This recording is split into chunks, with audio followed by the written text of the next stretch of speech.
but it's really important for me to get a sense of you, who you are.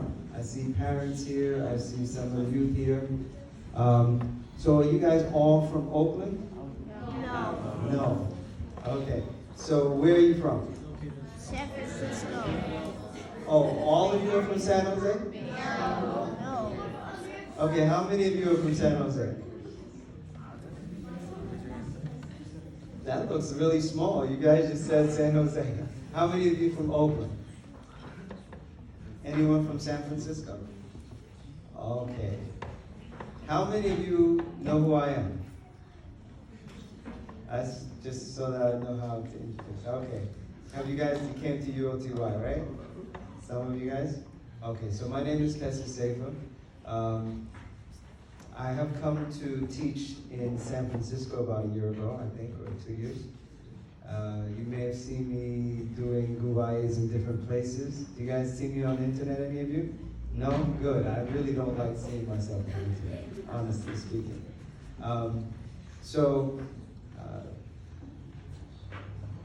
One of the things that we have is a program called UOTY, which is United Orthodox Toledo Youth.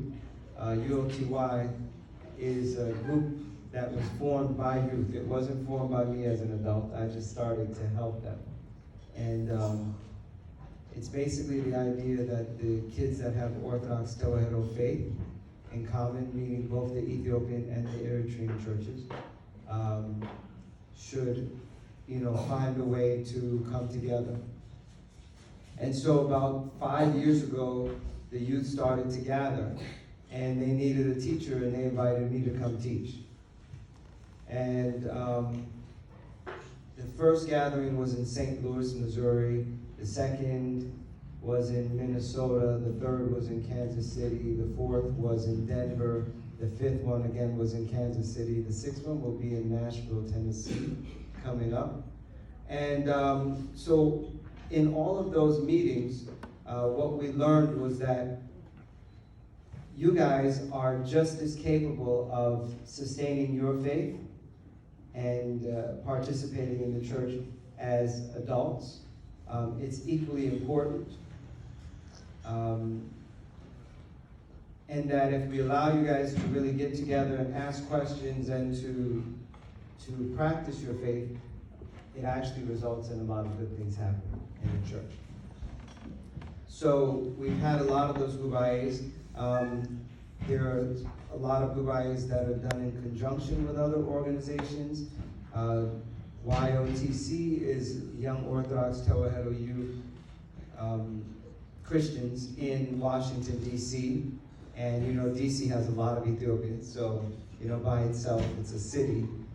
And they do a lot of good work. They created a CD, Kessis Abai, coordinated to use the Zema for St. Yared songs and bring it into English. And of course you've heard, have you heard Exaria Yilma's songs? Exaria's songs. So Exaria also is doing a lot in terms of translating her father's, Zamari Yilma's, Zamari Yilma's Mazmor into English and singing it the same way that he wrote it. And so then there's Deacon Gregorios, Kessis Dejeni's son, is teaching and preaching. Deacon Ephraim, Deacon Dawit. So everybody's really trying to do a lot in English. My background's a little bit different than theirs. They're born Ethiopian, I'm born American. But when I was like 18, I came to the Ethiopian church, so I'm not 18 anymore, as you can imagine. Don't ask me how old I am. Of course, my wife is Ethiopian, my children, some of them were born there. I lived there for several years. I worked in the theological college for a while there. I served as a deacon, served as a priest. I think that one of the things that is different is I have a different perspective on American culture and the Ethiopian church. I don't look at the Ethiopian church as only being for Ethiopians. And I think that that is a perspective that you guys should also embrace and understand. And I think that if we start to learn this weekend, it would be helpful. One thing I just remembered was to shut off my ringer on my phone, so I'm going to ask you guys to do the same, because it can be disruptive. And people call at all times, right? 8 o'clock is the prime time for calls. Everybody calls. So that's a little bit about me. I think that that perspective is different. I have 3 master's degrees. One of my master's degrees is in theology. One of my master's degrees is in teaching. And one of them is in school administration. I was a school principal for many years. And I serve the church full-time now. Basically working with youth around the country. Last week I was in Atlanta. The week before that I was in Memphis. The week before that I was in Portland. 2 weeks before, I could just go on. I don't really get a chance to rest. But my home base is Kansas City right now. And it's right in the center of the country, which is great for me to get around. So that's a little bit about me. And so this weekend, the idea is to really help you guys to get started with your own Dubayes, to take leadership, to address some of the issues that are important to you. So today we'll have a sermon today, a lesson today. Tomorrow we'll be doing some discussions. And a big part of our UOTY Dubayes is discussion groups. So we encourage discussion. I think the challenge is age groups. And so we have broken you guys up into different age groups because everything is not relevant to everyone, depending on age. And then after we have that, in between, we'll have some more lessons. And then on Sunday, we have our last session, which will be a panel discussion with parents and the youth. Okay? So that gives you kind of an overview of what we have planned. But what I always like to do is ask you, what do you want to learn? Because I think that often that's what we miss, right? So what are you guys interested in? What are some of the questions you have that you might want me to try and address? This is a great chance to add those things. Don't worry, I know about wait time. I'm giving you time to think. So what are some of the things or questions that you might want to make sure that I address while I'm here?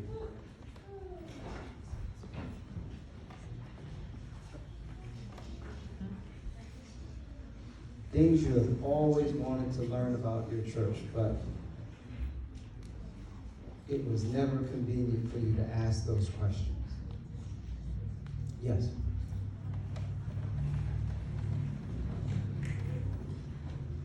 You can say it. Hello, Bessie. Thank you so much for coming. Thank you We're for really having me. excited to have you. One of my questions is, a lot of the young adults here would like to create something like UOTY or something that draws in the youth, but oftentimes what we think we're lacking is just like, DC or Kansas, they have youth, they have Dakwon Gorgorios or they have Dakwon Dawis, and we don't necessarily, we feel like we have somebody like that who can teach us or we can follow, and then we don't feel like we're adequate enough to be hosting these or doing it on our own. So how do we connect with the resources to be able to do these when you guys are not so readily available? Thank you. Good question. And address that for you.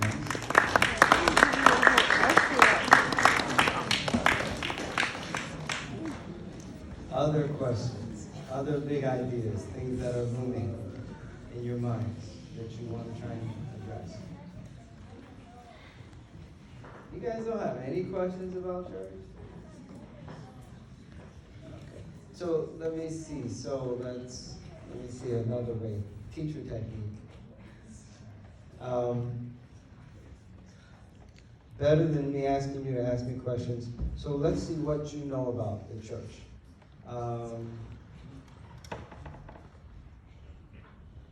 What is Sinatra Threat?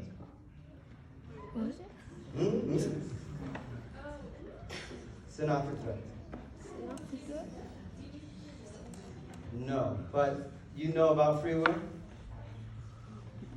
She's like sinking down. Don't sink down. It's okay. Look, I think the first thing that we can do to start having rubayes is you have to get over the fear of being wrong. One of the biggest problems in our church is everybody's accusing each other of wrong. That's a big problem. Making mistakes is the way we learn. And so when I ask somebody a question about the church, if you give me the wrong answer, it teaches me your train of thought. And then I can understand where the problem is. But and that's why teachers ask questions all the time. So Sinat Fitrat means the beauty of creation. It is one of the catechisms of the church. A catechism is the type of instruction that's used for unbaptized people. It's a required knowledge, okay? So do you guys know anything about that? Yeah? Yes, tell me a little bit about it. Yeah, you said yes. There's 22 Sinatra. They were made in 6 days. The last day was Saturday, and that was the day God rested, and God rested. God started on Sunday, he rested on Saturday. Mm-hmm. There were 22. I can't name all of them. Yeah. Excellent. So that's like basic knowledge. I think he's clapping, so clap for him. Positive reinforcement is good, right? Positive reinforcement is good. What is original sin?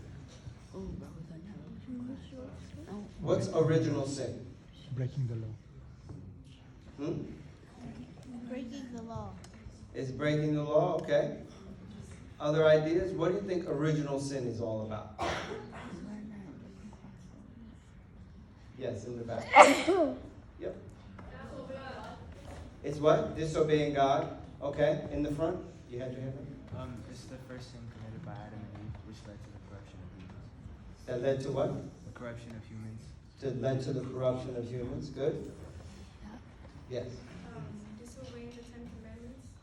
Okay, so it's to disobey the 10 Commandments. Good.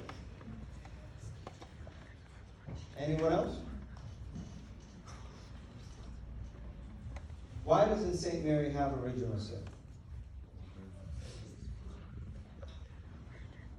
Why doesn't St. Mary have original sin? Yep. Because she's a mother. Okay. Those are getting hard, right?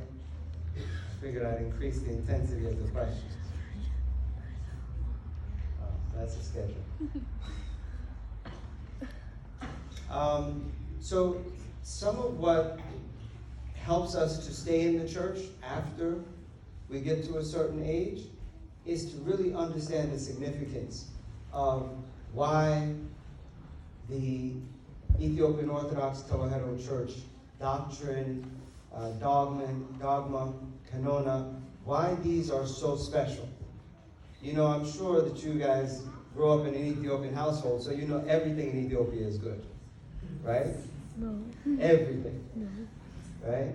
The food, the drink, the people. If your parents are Ethiopian, they tell you God created Ethiopia. He loves Ethiopia, right? Everything is good in Ethiopia.